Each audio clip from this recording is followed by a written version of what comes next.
دل میں پڑھ لیں۔ کیا تہجد کے لیے رات کو سونا ضروری ہے؟ اگر میں جاگ رہا ہوں تو کیا تہجد پڑھ سکتا ہوں؟ یہ بھی بتا دیں کہ تہجد کا وقت کب سے شروع ہو جاتا ہے؟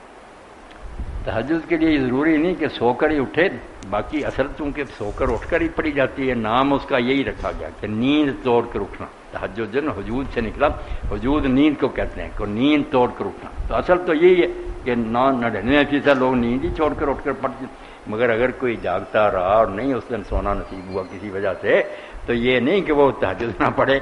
پڑھ اس کی ہوگی۔ باقی وقت اس کا جو ہے عشاء کے 4 فرض پڑھ لینے کے بعد وقت شروع ہو۔ اب جو نماز ہے قیام اللیل فجر تک، یہ پوری رات میں اگر آپ سمجھتے آج میں پچھلے وقت نہیں اٹھ سکوں گا، عشاء کے ساتھ ہی پڑھ لیں، 11 پڑھ لیں، 9 پڑھ لیں، 7 پڑھ لیں، 5 پڑھ لیں، وطر ہی 3 پڑھ لیں، وطر بھی 3 اسی کا حصہ ہے، عشاء کا نہیں، عشاء ختم ہو گئی تھی۔ اگر آپ نہیں اٹھ سکتے تو کم از کم کہا کہ لوگ تھوڑا بہت حصہ تو لے لیں، تو عشاء سے شروع ہو جاتی ہے فجر تک، مگر زیادہ بہتر وقت آخری تیسرا حصہ، جب تیسرا حصہ رات رہ جاتی ہے فجر سے پہلے، اس وقت پڑھی جائے تو بہت اعلیٰ وقت، زیادہ بہتر وہ وقت۔ مولانا صاحب جائز پہلے بھی ہے۔ اسی سے متعلقہ ایک سوال یہ بھی ہے کہ کیا وطر پڑھ لینے کے بعد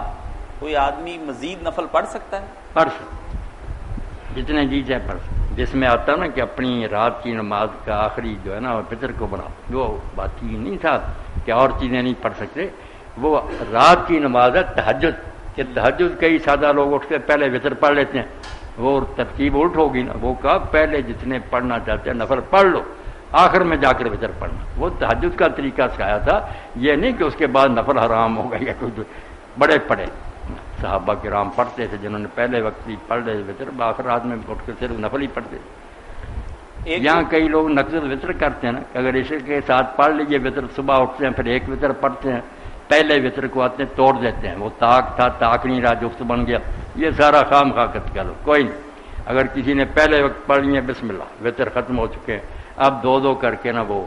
نفل پڑھ جتنا پڑھ، اگر نہیں پڑھے تو پھر 2 کر کے نفل پڑھتا جائے، آخر میں جا کر وطر پڑھے۔